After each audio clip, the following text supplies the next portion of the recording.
What up, this is Marcus with Dynasty Football Dads, where we do daily Dynasty videos. Before you click away, we're going to be doing an important video of top 5 rookie running back landing spots. And so we're going to be doing some cap spaces up in this corner up here, so you get to know what teams are dealing with. And so the first team, which is number 5 on the list, the 5th best landing spot, is going to be Pittsburgh. And so Pittsburgh has a negative $30.6 million cap space. So they're not going to be re-signing James Conner, who is a free agent. Benny Snell is signed to 2022, and McFarland to 2023. He was a rookie last year. Both 4th-round picks, but they're both not 3-down running backs, and they haven't shown to be 3-down running backs. I mean, McFarland is interesting. I do like him, but I like him more in the backup role. I like him as more of like the J.D. McKissic role, not necessarily in the passing role, but that kind of usage. Just the usage that he's going to be a B to somebody's alpha. And the alpha that we're looking for is Najee Harris. We're looking for Javonte Williams.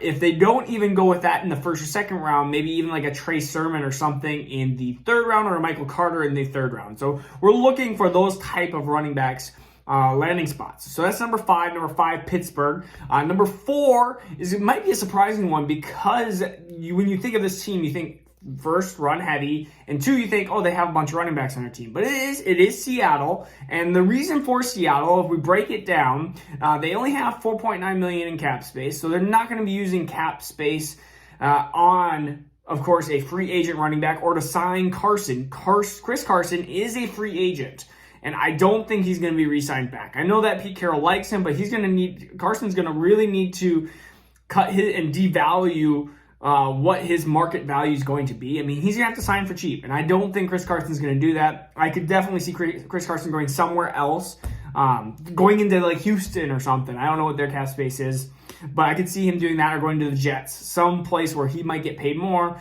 for a year or a couple of years.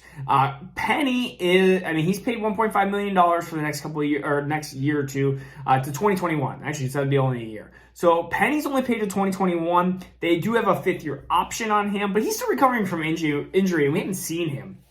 I mean, I really like Rashad Penny, but the injury recovery process and how we just didn't see him last year extremely worries me. Now, the one problem why Seattle's not higher on this list is they don't have a 1st-round pick. In fact, their only picks in the top 120 are 56 and 119. So you're really hoping they draft somebody at 56. 119 might be a stretch. You might see a beta to an alpha if they have an alpha, or they might try to sign somebody for cheap in free agency. It's going to be a little bit of a mess there. Or you might see Penny be there for the long being, and they might try to stick him out for a year or two. So this is really a mess for a backfield. They don't have the money. They don't really have the draft capital, but they have a really good opportunity there if some running back does get drafted there. Or maybe they trade a 3rd from next year, 2022, to get into 2021, and they draft a running back that way. There's ways of doing it. Or maybe they fiddle with the cap, and Mr. Unlimited, it doesn't become unlimited anymore and becomes limited on the money he gets. All right, number 3 is going to be Arizona. So, or I call it Zona. Arizona has a $13.5 million cap space. Kenyon Drake is a free agent. A lot of people were talking about Chase Edmonds. I don't believe in Chase Edmonds, and even if you do, he's gone and probably in 2021 anyways. He's a decent wide receiving running back. In fact, when I talked about J.D. McKissic, he's more of the J.D. McKissic type, because he's the pass-catching running back. But you see, Chase Edmonds, when Drake was hurt, Chase Edmonds is not a 3-down running back. We know that. We absolutely know that. And Arizona has their 1st, 2nd, and 3rd round picks. So Arizona, I could see drafting a running back and a wide receiver in this case. Like, why not? Like, let's shore up the offense. Let's make sure that Kyler Murray has all the tools that he wants. They could draft a running back. They could draft a tight end. They have a lot of different options on offense. But this is a really good spot with, $13.5 million in cap space. They are a little limited on the cap space, but an awesome running offense. Just awesome offense in general to be a part of. You want to be part of scoring offenses, because then your running back can get those touchdowns. I know Kyler Murray's going to take some of them, but again, opportunities, you're going to have a lot more, so you're just going to have to deal with Kyler Murray running in these 1 to 2 yard touchdowns as well. It is what it is. And Kenyon Drake was still a top 15 fantasy running back, even though it felt like he had a horrible year. Anyways, number two. All right, number 2 is going to be maybe surprising, but it is Atlanta. So there's a lot of different reasons for Atlanta. Number 1, look at the cap space, negative $31.6 million. I mean, I may not be a genius at math, but negative $31.6 million is not good. Not good. No bueno, as they say. Gurley is a free agent. No way they're signing him. I say that and then watch they sign him tomorrow somehow. But anyways, Gurley, no way they're signing him. He's over the hill. And speaking of Hill, I didn't try to do this, but Hill is not going to be on their team anymore. They only have basically Ito Smith. And Ito Smith, let's see, he is signed to 2021. He's a 4th-round pick. He's not a 3-down running back. This is the opportunity. You have an awesome opportunity here. They have a 4th-round pick, 35th, 68th. I think this is 98. They have 4 top 100 picks. This is got to be a team that drafts a running back. I think they're going to draft a quarterback at 4, and I wouldn't be surprised if they draft a running back at 35 or 68. We're looking for, like Travis Etienne, Kenneth Gainwell, those type of running backs are going to be explosive and awesome in this offense. And if they draft any of the top 4 running backs, it's honestly going to be awesome. And go back to Arizona, like Arizona and Seattle, like any of those type of any running back really fits their offense. They just need somebody that can do 3 downs. That's all. Then they'll just use them up a bunch. Number 1 though.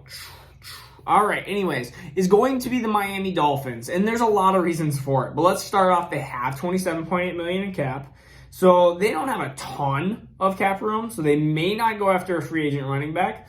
Myles Gaskin and Salon Ahmed are decent running backs. They showed when you can give them the ball, they can actually produce really well. And especially Myles Gaskin, but he's a 7th-round pick. He'll be gone in 2022, or his contract will end in 2022. He's a really good backup running back, I think, in this league. And Salon Ahmed, again, he's undrafted, and so in 2021, he will be a free agent. So he has another year on their contract.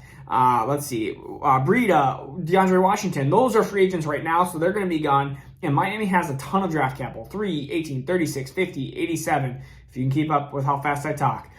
Those are all their picks. They have a ton of picks from Houston, and they could get Deshaun Watson and trade a bunch of this away, but even if they do, I think they're going to have enough weapons for potentially a wide receiver, potentially a running back. This is a really good spot for a position player besides a tight end. So we're looking at running back and we're looking at wide receiver, a really awesome spot. And I think Myles Gaskin showed that he is sufficient if he's stuck at being in the position of starter, but we need an actual starter. The Alabama Dolphins. That's what I'm going with. Najee Harris, you're going there. Devontae Smith, you're going there. That's my prediction. I don't know. I could be wrong. But if they trade a bunch of picks away for Deshaun Watson, then I will be wrong.